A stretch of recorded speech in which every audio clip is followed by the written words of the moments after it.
RIMS is global. Discover why 10,000 of your peers in more than 60 countries are part of the world's largest risk management community. Visit rims.org/membership to find the best membership for you and your organization.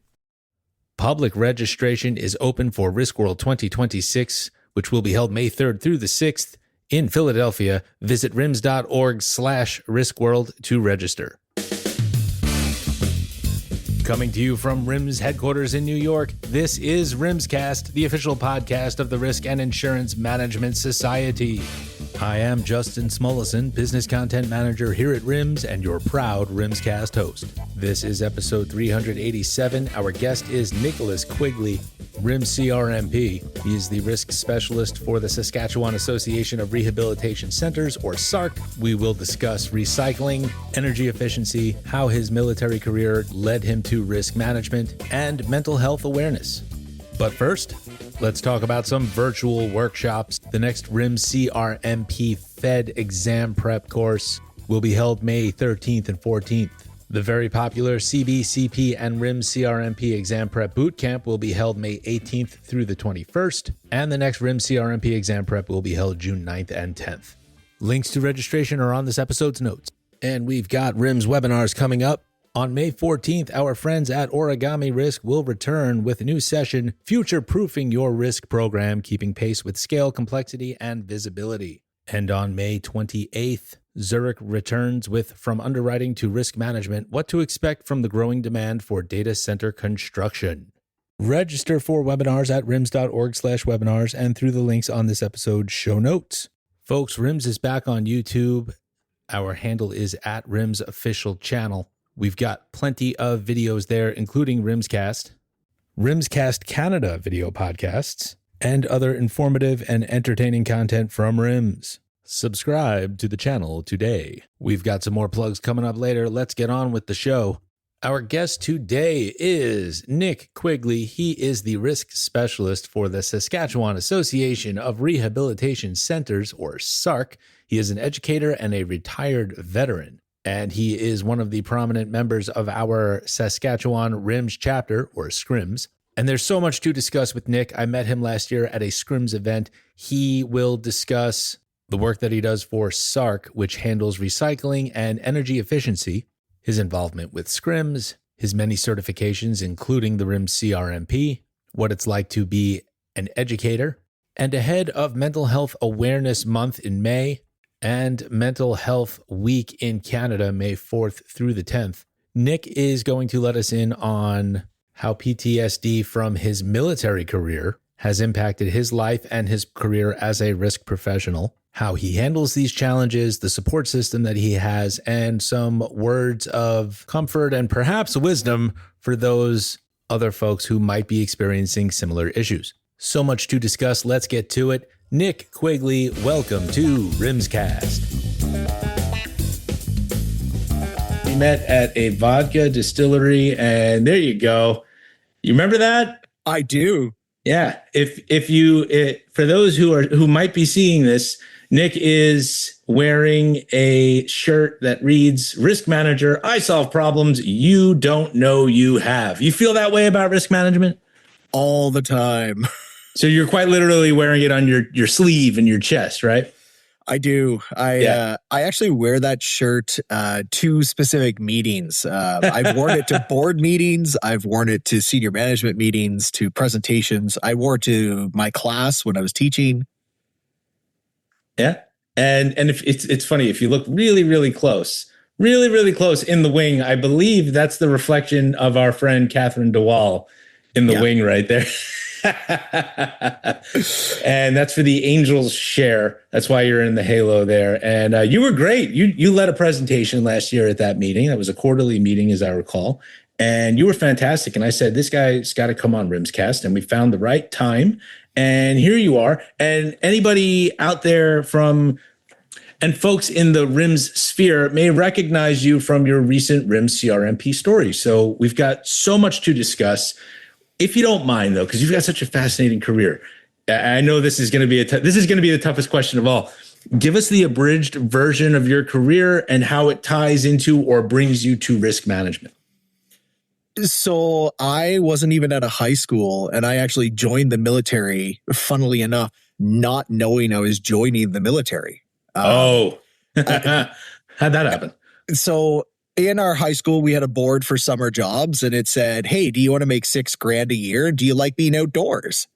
And I was like, who doesn't like making $6,000 in 2 months as a high school student? Right. And I grew up in a rural community in Prince Edward Island, which is like really East Coast, small community-based stuff. So I was like, I love the outdoors. Filled out all this paperwork, not realizing and being oblivious to the fact that on the top that it said, Government of Canada and Department of National Defense on it. Filled out the paperwork. It wasn't until I actually showed up to the recruiting center to do the testing that I actually kind of keyed in and went, wait a minute, what am I doing here? Yeah. So you got to read those logos on the letterhead of the forms now, right? So my introduction to risk, right? Like as a 17-year-old, didn't know anything. So I ended up following through on it, did my basic recruit training, did my trades training. And so once I was fully qualified as a signals operator, so my job was radios, satellites, IT. I enjoyed what I did, but I got an opportunity really early on in my career to focus on operational risk and training safety. Is such a difference of day to day. It's not your traditional 9 to 5. Every day you walk into something different, and it's what kept it exciting. Yeah. Right. And so I ended up retiring in 2019, and I was retired. And then COVID happened, the great reset of 2020. Sure. And then I had people who had asked me and knew my background and what I was doing and said, hey, do you want to come work for us? Because we could use some help. So I went back to the workforce, and then I actually found out I enjoyed it again.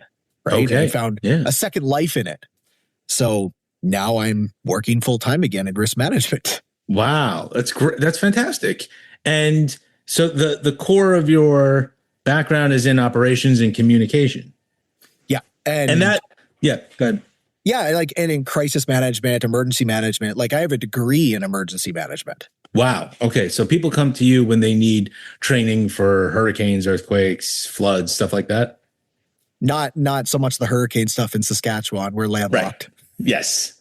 But you could theoretically do it. I got you. Theoretically, yes. Yes. And so Nick, when you were technically retired, what, in your 30s? 2019, I was 35. 36. Wow. So you don't seem to me like the kind of guy who in his late 30s is going to take out the wooden rocking chair, put it on the porch, and then start whittling away. You want to get back to work at some point, right? Honestly, it was fun at first. It was actually kind of interesting because everybody else had to go to work, right? So all my friends were jealous because I didn't have to go to work anymore. But then it was also very lonely because all my friends were at work and nobody wanted to do anything, right? Right. So it got old really fast. Sure. Yeah. I have a friend who was a police officer, I think right out of college. And then she did her 20 years retired, and she's in her early 40s and is technically retired, and she doesn't want to be a full-time soccer mom. So, she's got to come up with other ways to get another career going. It's something that is a little bit overlooked because it's atypical. That's why. Well, it is. And I mean, unless you have a passion for something that you can spend your days doing, right? Yeah. I do little projects on the side. I woodwork on the side. But again, you can only do that for so long. Sure. Unless you have a full... It also got old because you're just doing it all day. And then it felt like a job, right? Yeah. And then it's not your hobby. It's not your passion anymore. It becomes work. Right. So it got lonely. It got boring. And I needed a change. So you move into risk management, or you get recruited? I got recruited into it. So just because of the fact that somebody knew what I was doing from my military background and then offered me a chance to assist them during COVID. Yeah. And where did that take you afterwards? Did you stay at that same company or did you start at that same time? Did you start looking into your certifications like for ISO 31000? So that one, I got my ISO 31000 while I was there. And then shortly after left, and now where I'm at in my current position. So as the risk manager for a large nonprofit charity in the province who manages all the recycling across the province of Saskatchewan. And then I got my CRMP like within a couple of months of starting this position. Okay, so you took it really seriously. I did. I've always been a lifelong learner. I've always thought that education is good to have as a background and as a baseline knowledge. And it will give you the ability to have a better outcome when it comes to real world applicability. Right. Because it gives you that baseline understanding. It gives you what you need to know. And that experience is where you can then justify either changing it or modifying it to fit the situation. Yeah. And are you finding that your colleagues and your coworkers are following suit? Do they say, oh, Nick's got this certification. He's got that one. He's got the RIMS CRMP. I got to step up my game. No, I constantly get told that I have more letters after my name than I actually have in my name. And people look at me kind of funny just because of it. But I do believe that education is important. I've always been a proponent of it. And I'm actually working towards another one now. So, okay. What are you working toward now? I'm looking at my chief internal auditors from the IIA. Okay. Very good. Very good. And so now you're at the Saskatchewan Association of Rehabilitation Centers. Yes. We generally go by SARC. SARC. Yeah, I had to cue the audience in there for anybody who's not familiar. Because we are the Risk and Insurance Management Society, or RIMS. All right. So tell us a little bit about your work there, because it sounds like it would be a fascinating position. Yeah. So we are the only game in town, really. So not everybody in the U.S. is subject to this, but in certain states, when you buy like a pop can, there's a deposit on it. And then when you take it back to somebody, you get that deposit back or a part of it. Sure. So in Saskatchewan, we have much of the same model. Like we pay 10 cents for every aluminum can. We pay 25 cents for every milk jug. And so different items have different values, but we act as the sorter and recycler for the customers to bring back those materials, and then we give them their money back. So we act on behalf of the government, who takes the money up front, and then we give it back to them when they return it. And then we sort it, we process it, we then crush it and then ship it down to downstream markets. So we have other partners from downstream markets that then recycle those materials into either new pop cans or into other materials. So yeah, sure. And we have a bunch of different streams like aluminum, plastics, glass, flexible packaging, styrofoam. There's a lot. Yeah. That's fascinating. So yesterday was Earth Day, because this is coming out on April 21st. Is Earth Day a big deal for you over at SARC? It is. We take it seriously. I mean, our mission and vision is to have recycling and have a very large recycling presence and to be the best at what we do. Yeah. And we take that seriously. Yeah, yeah. And because it's fascinating. I've always been really fascinated by energy management and I guess the recycling generally. And when I hear about ways that, for example, water can help power things, even wastewater can help power things, that's where the light bulb goes off for me. Are you still fascinated by that sort of thing when you hear about it? I am. And like the innovations that are coming out now and like the differences in what we can do with technology and how we leverage technology. I actually read an article this morning about Finland using their data centers underground to heat their houses or their businesses. Wow. Which to me is ingenious because, I mean, data centers create a lot of heat, right? Yeah. So why not use it? It's considered waste, but if you can use it as a secondary source to make it something useful, why not? Right. You just got to commit way up front, right? You got to build out and you got to go all in on that, but it can eventually pay for itself. In the long run, sure it can. Yeah. I mean, I'm always looking for ways to make things more efficient or streamline processes to make them better, right? And if we can do that by reusing materials instead of having to always take materials out of the earth, then why not? Yeah, sure. Absolutely. And so it sounds like you do great work there. How big is the risk group over at SARC, or are you the risk group? I am the risk group. You are the risk group. I am a department of one. Yes. I am the risk group. Yeah. We've heard that many times on this show. What are the challenges and the unexpected benefits of being a department of one? The benefit of being a department of one is that, I mean, I get to dictate my own priorities, so to speak. I mean, with obviously guidance from senior management and the strategic initiatives and stuff like that. But no one really says I have to do it a certain way. Right. So I have some freedom and flexibility in that, which is really nice. I'm allowed to look at things pretty much across the organization whenever I want or however I want. And there is some freedom in that. And I mean, now that I've been there for over 4 years, you know, the trust of senior management and everything, that relationship too, right, is a two-way street. Absolutely. I make sure that they are apprised of situations that are going to be negatively affect them, that may affect their mission, vision, value, or the strategic priorities. And in turn, you know, I get to do some neat stuff that I generally wouldn't do, just because the fact that, you know, they rely on my expertise at times when things pop up. If you're at liberty to discuss it, what are some of the neat things that you mentioned?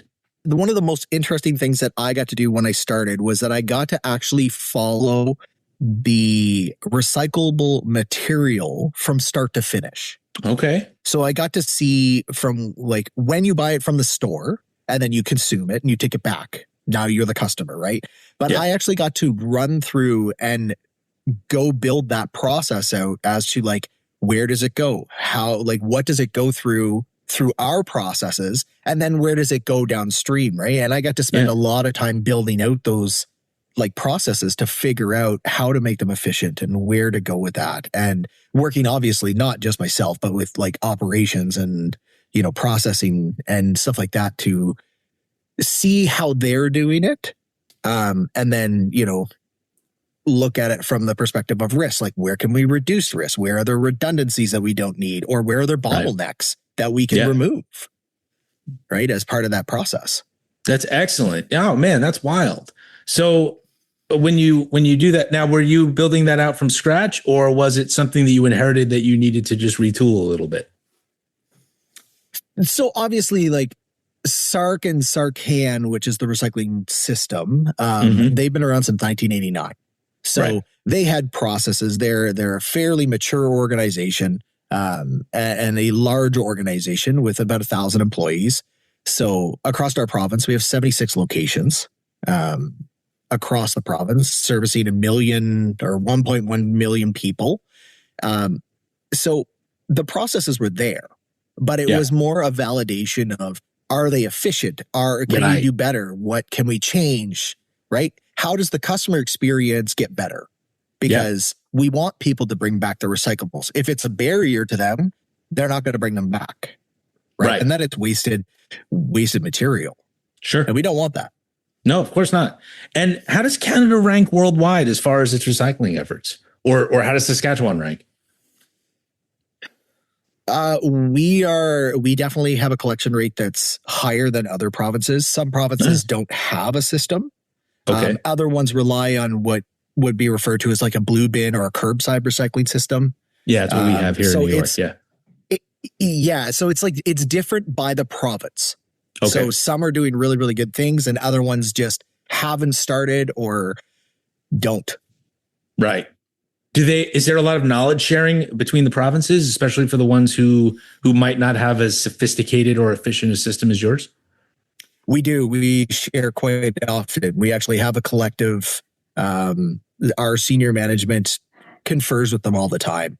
And so we share knowledge. We share what works, what doesn't. Ours is a little bit of a different environment because we are a nonprofit charity, whereas some of the other ones are for-profit private enterprise. Right. So that means that like your recycling depot would be a for-profit enterprise, and then your processing plant would be owned by somebody else, whereas we own and operate everything, right? So we don't have the intricacies and the risks of, you know, working with external businesses in the process. We own the process. Right. Less third-party vendors, as they would say, right? Or third parties. Yes. Yeah. Yeah. And there's like we were saying, there's a benefit and a challenge to that process as well, right? Because if it's yours and you're responsible for the machinery, you're responsible for the transportation and all that. Yeah. We're responsible for all of it. Right. Yeah. Whereas if it's a third party, it's not our problem. But then in lies the challenge of the other risks that come with third party management. Right. Let's talk about some upcoming RIMS events, starting with Risk World. Risk World 2026 will be held May 3rd through the 6th in Philadelphia, Pennsylvania. Risk World attracts more than 10,000 risk professionals from across the globe. It's time to connect, cultivate, and collaborate with them. Public registration is open and booth sales are still available. Links are on this episode's show notes, and be sure to check out rims.org for more information. We will kick off day one with a conversation with Adam Grant. He is an organizational psychologist, best-selling author, and leading management thinker. And the excitement continues with the announcement of the closing keynote. NFL Hall of Famer, Super Bowl champion, Emmy-winning broadcaster, and entrepreneur Michael Strahan. He will be on the main stage on May 6th. I'm super stoked. So if you're still on the fence, this is the time to smash that register button and hear from one of the all-time greats. And the RIMS Western Regional Conference will be held October 4th through the 7th in Seattle, Washington. Registration is open, and you can also submit a session. Visit rimswesternregional.com and the link on this episode's show notes for more information. And save the dates, October 18th through the 21st. That is when the 50th annual RIMS Canada Conference will be held in Quebec City. Booth sales are already open. The call for educational session proposals will open soon, and early bird registration will open in June. Visit rimscanadaconference.ca for more information, and also remember to check out rims.org/Canada for our spin-off show, RIMScast Canada, hosted by National Conference Committee Chair Aaron Luconi. We will have more plugs later, and now let's return to our interview with Nick Quigley. You were the interviewee for the RIMS CRMP story. We talked again there, and that's how we stayed in touch. It was fantastic. And a quick plug for it. How do you like having your RIMS CRMP added after your name? I love it.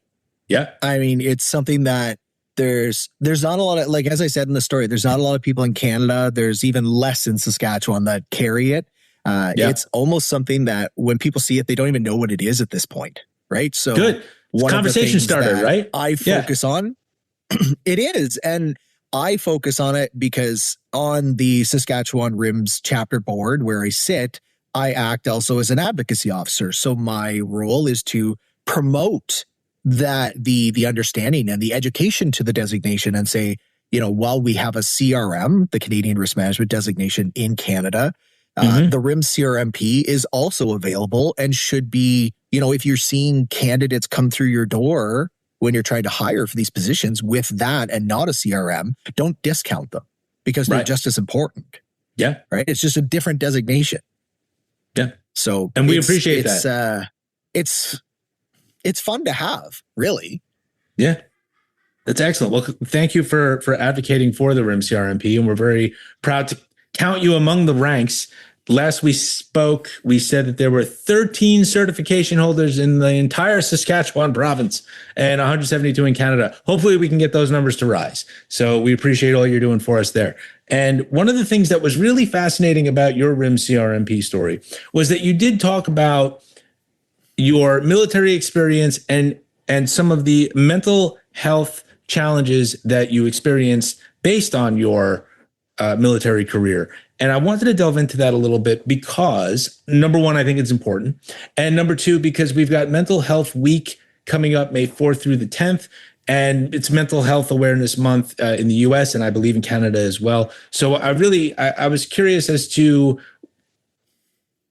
what you wanted to share with us from the get-go.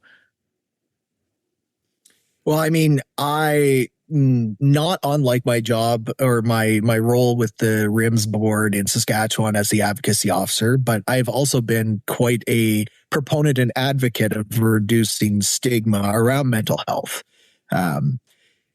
It is something that is close to me. I do technically live with PTSD. It is just a reality that I'm accustomed to now, I guess, because it's not going to go away, right? But I can function with it. And there's good days and there's bad days, like everything, right? Like, I mean, everybody has a bad day. The difference is that when I have a bad day, it's generally, I have to be low, like not a lot of movement, not a lot of interaction. I just need a day to reset. Yeah. And that's what it is at this point, right? I mean, when I first was diagnosed and when I was first going through it, it was a lot different. There was a lot more bad days than good days. It could stem for a week at a time or 2 weeks at a time. Now it's like once every 3 months. Like, it's just something that I live with. Yeah.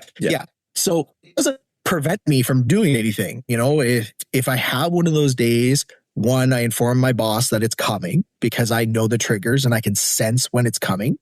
Now, and I just take a sick day. Like, it's not a big deal. Right. And I mean, where I'm at in my role, we also advocate for the disability sector. It's one of our values at SARC as well. So everyone there, like, the culture is open to that. There is no stigma in my office, right? Which I have found to be a challenge, and it's not the norm across the whole industry. Across the risk industry or across the recycling industry? Any vertical market.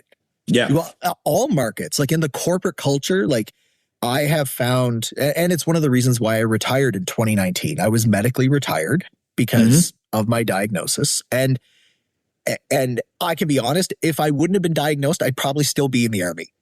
I loved my job. I loved what I did there. And I was not ready to retire. But it was one of those things where it came to it where it was like, you have to. And I'm like, fine.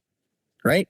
And with that, there was a lot of acceptance and a lot of grief because, I mean, as most military veterans, when they retire, it's like losing your family. You spend more time with your service mates and the people next to you that you work with all day than sometimes your own families, right? You can get posted overseas for an extended period of time. And that's who you know and who you live with, right? Is your work buddies. And then when all of a sudden you're told you have to retire, and then it's like you're just gone and everybody continues living without you. It's a hard adjustment, especially when it comes to mental health, because they tell you that when you have PTSD, the best thing you could do is hang out with the people and create normalcy. But yet then you get retired and it gets taken away from you. Right? Understood. Like, it's a difficult transition. It's like pulling the rug out from under you, basically. Exactly. And it takes, unfortunately, like a lot of time to come to terms with that. And some cope better than others. And some find that extremely difficult. And that's where we see the difference between like the veterans that come out of the military, both in Canada and in the US, really. Sure. Some come out and they're fine. And then other ones have a lot of difficulties or need a lot of assistance with that transition because it's just hard. Now, I would think PTSD is indiscriminate. It doesn't care about what country you're from. If it's going to happen, it's going to happen, right? Yeah. And I mean, from that perspective, it could be any military, it could be police, it could be fire, it could be paramedics, like, and It doesn't discriminate. I mean, honestly, it can happen in a corporate environment, right? Yeah. It is traumatic. That's all it has to be, right? Whether it's vicarious trauma, whether it's trauma that you experienced, repeated exposure without processing and actual like dealing with that trauma. If you continually suppress, eventually trauma becomes PTSD. Right. And where were you stationed, if you don't mind my asking? I was in Dundurn, Saskatchewan, about 30 minutes away from where I live. Oh, okay. So I live in Saskatoon, and then 30 minutes south is Dundurn. Okay. You were not sent to the Middle East then? No. Oh, okay. I was posted. Yeah, I was posted at the time to Dundurn in Saskatchewan here. Oh, okay. Doing operational risk management. We will take one more quick break. I want to tell you about the openings and the deadlines for various Spencer Educational Foundation grants. The Risk Manager on Campus application period is now open, and it will close on June 30th. Grant awardees, colleges and universities are typically notified in September. Now let's talk about course development grants. The application deadline for interval number 2 will be on June 15th, 2026, and award notifications will be sent out in late July. General grants will open on May 1st, and the application deadline is July 30th. And internship grant applications open on August 15th and close on October 15th. Links to each of these grants are on this episode's show notes. And of course, you can visit spencered.org for more information. And now let's conclude our interview with one of my favorite SKRIMS members, Nick Quigley. I know you a little bit in the sense that you're very open about this sort of thing where other folks may not be if they're going through it. Do you have any words for folks like that who maybe are a little reluctant to embrace this sort of thing? Well, I can understand it, because at first it took me a long time to come to terms with being very open about it, because there is a lot of negative connotation. There's a lot of stigma still with it. I have experienced difficulties sometimes in finding work. Luckily, I work for a place now that's not an issue. But I mean, it was a challenge to find work when I was ready to start going back to the workforce after retirement. Simply because the fact that risk managers may have to deal with crisis, right? You may have a lot of stress put on you. You may have short deadlines, and people see PTSD in movies. And unless you have personal exposures to it, people see in the movies that PTSD means that you're, low functioning, or that you can't handle any stress, or like it's always exacerbated to the point where it becomes almost like that's the unmanageable PTSD. That's not those of us who just live with it day to day, right? Yeah. So there's this negative stigma that comes out that people, whether they know or not, could be an unconscious bias that, oh, you have PTSD, maybe you're not suited for this role, right? And then it's not the truth, right? Military veterans are probably the person you want in those high stress jobs, because our worst day at the office is going to be probably worse than anything that the corporate environment can throw at us. Like, military service comes with a lot of risk. It comes with a lot of high pressure scenarios. I mean, there's really nothing in the corporate environment that shakes me. Gotcha. Yeah. So it gave you, in its own way, it provided a thicker skin when you're in a different environment. Is that safe to say? Yeah. Yeah. Like when everybody else thinks the whole world is burning, like you can tell in a room in crisis who the military veterans are, because they're the ones sitting there having coffee, talking to each other, not running around and freaking out. Right. We accidentally left an ellipses in a press release. Oh my goodness. Like that's not going to be the thing to phase Nick Quigley. Yeah. No. Yeah. Not Didn't at think all. So. All right. So you're involved with, what's the depth of your involvement with Mental Health Week in Canada? Or is it just something that you're not really much? Okay. It's just something that I advocate for all the time, right? To me, it's great that we have a month to bring awareness to it. Sure. But at the same time, why does it have to be just a month? Right? Like, I have a service dog. He comes with me everywhere. Right. And so I get stopped quite often. And people are curious, right? They look at you and then they go, well, why do you have a service dog? Well, number one, you can't actually ask me that. But number two, I understand your curiosity, right? And because I'm an advocate and for that, I tell them right up front, I'm like, I was a military member. I have PTSD. My dog helps me function. Like, I am open and honest about it at this point. I think that if we can be open and honest about it, it lowers that stigma or that value to it, and it more normalizes it. Yeah, I agree. And I think it's great that you are so open about it. I could see where some people might be a little, I don't want to say put off, but taken aback by it. But then they get to know you a little bit, and then they just realize it's now just part of who you are as a professional and as a person. Yeah. Yeah. And I mean, I sometimes do it just as a shock factor to the general public too, because people don't expect you to be that honest either, which is somewhat funny to me, just because they're like, what do you mean you're telling me all of this? And it's like, yeah, because I just don't care anymore. Right. Yeah. And it's not that I don't care. I don't care to hide it. Right. I understand. If you don't embrace it, then it's going to, eat away at you maybe a little bit. You don't want that. So it's better to just let it out. I understand. And I think it's great that you're such a vocal proponent for mental health awareness. And I've got a link to cmha.ca and their Mental Health Week page and their socials and all the resources that they have for you there. And I also wanted to say, like we said, SKRIMS, abruptly changing topics, SKRIMS is one of the top chapters of RIMS. And the chapter has been winning awards, and you've got the engagement.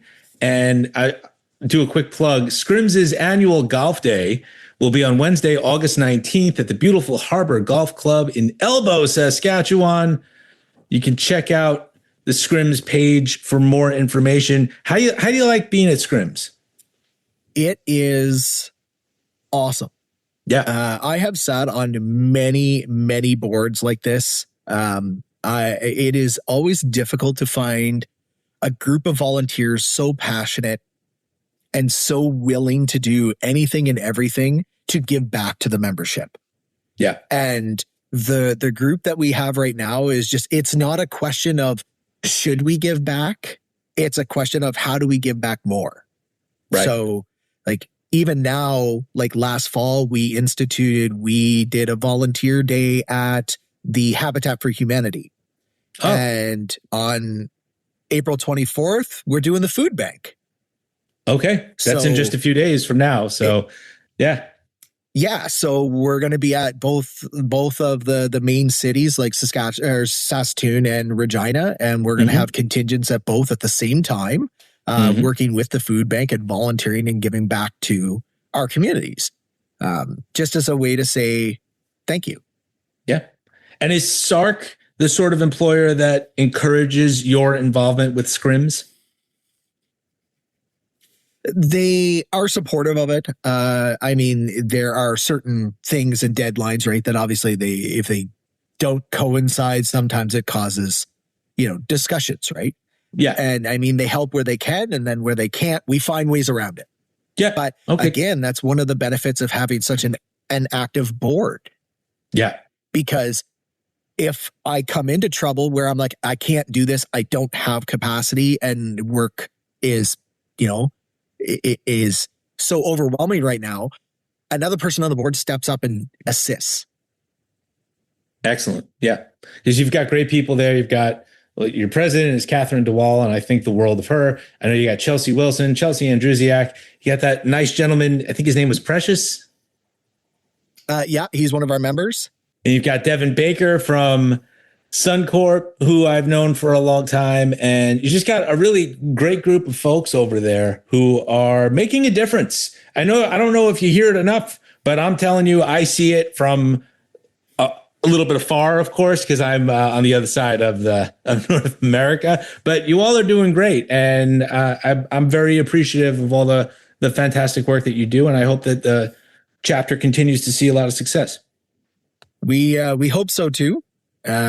We can say that proudly. We have also pushed all of our educational institutions to further the risk management profession as well. We have one in development with a master's certificate. One of our fellow board members, Jim McKenzie, actually taught the first uncertainty management course at the University of Regina, and I am just finishing the risk management course at the University of Saskatchewan. Oh, wow. And you're an educator, right? I was a sessional lecturer, so it's the first time I've had academia, like university, under my portfolio. But yes, going there now too. How's that working for you? You enjoy it? I absolutely loved it. I loved my students, the engagement, the inquisitiveness, curiosity, and with them being business and finance majors, all risk is applicable to them now because of the way that risk works in our environments. It's not siloed. It's, overreaching, and it's just good knowledge to have as a base. Sure. Right? If they have foundational risk management knowledge, then they're better equipped when they come into the business sectors. Yeah, excellent. You are the kids showing you how to use the phones and all that, and all the apps and all that? Does that take you back? I'm not that old yet. I'm getting there. Come on, Mr. Quigley. You got to know how to use this new app. It's the coolest thing ever. I am. Right. I don't know why all my impressions of kids. Yeah, it is getting there. All my impressions of kids sound like the little kids from South Park. Yeah. I did ask them to estimate when the first episode of Gilligan's Island was aired on TV, which was interesting because they all said that it was in the 80s or 90s. And it was like 1964. Oh, I was going to guess 1959. Yeah, I think it was September of 64. Okay. Nice. So right. I definitely dated myself with them, but, and a lot of the references fall short because they're like, we weren't born until like 2001. And I'm like, oh my God, I was in the military by then. Oh, yeah, really. All right. Well, good. I'm glad you're passing on your knowledge and your perspective to the next generation of risk professionals. Hopefully they also join SKRIMS and they're listening right now and they're subscribing to RIMScast. And I'm going to let you get going, but any other words of wisdom for anyone considering joining the risk profession, especially if they're on the West Coast of Canada? I mean, it is an interesting field. It's never the same. And I mean, the thing I love most about it, honestly, is that I can work anywhere. I can work for any company. I am not stuck in one vertical market. If a company needs to manage risk, you can provide value. And that's one of the most interesting things, is because I can sit and learn about different vertical markets and sectors, but I can still apply my risk knowledge to assist them. I don't need to be a subject matter expert in their field. I just need to assist them and prompt them to look at it the right way. And I think that that's more valuable than anything. Like, some careers you go down the path, if you're a plumber, you're a plumber. You can't be an electrician tomorrow. But I could work for both a plumbing company and an electrical company, right? Absolutely. You are right on the money. And so I will let you go. And don't go anywhere for real, though. Nick, it's been a real pleasure to see you again. And I hope to see you at RIMS Canada Conference October 18th through the 21st in Quebec. I am planning on attending. All right. Excellent. Thank you. Special thanks again to Nick Quigley for joining us here on RIMScast. We appreciate his candidness and have links to more resources about mental health and risk management. I've got a link to his RIMS CRMP story also on this episode's show notes. along with a link to his chapter's site. That's the Saskatchewan Chapter of RIMS. They're absolutely fantastic, some of my favorite people. And now I want to speak about a topic near and dear to my heart, sponsorships. You can sponsor a RIMScast episode either on our publicly facing weekly show, that's this show, or with a dedicated episode. RIMScast has produced special episodes for JB Boda, The Hartford, Alliant, Zurich, Highwire, AXA XL, Prudent Insurance Brokers, High Trust, and Aon. Links to sponsored episodes are on our show notes. RIMScast has a global audience comprised of risk and insurance professionals, legal professionals, students, business leaders, C-suite executives, and more. Let's collaborate and help you reach them. Contact pd@rims.org for more information. Let's talk about RIMS membership, folks. Become a RIMS member and get access to the tools, thought leadership, and network you need to succeed. Visit rims.org/membership or email membershipdept@rims.org for more information. And let's also talk about risk knowledge. This is the RIMS searchable content library that provides relevant information for today's risk professionals. Available materials include RIMS executive reports, survey findings, contributed articles, industry research, benchmarking data, and more. For the best reporting on the profession of risk management, check out Risk Management Magazine. This is the Society's official quarterly digital publication. It is written and published by the best minds in risk management. My name is Justin Smulison, Business Content Manager here at RIMS. Please remember to subscribe to RIMScast on your favorite podcasting app. Email us at content@rims.org. Practice good risk management, stay safe, and thank you again for your continued support.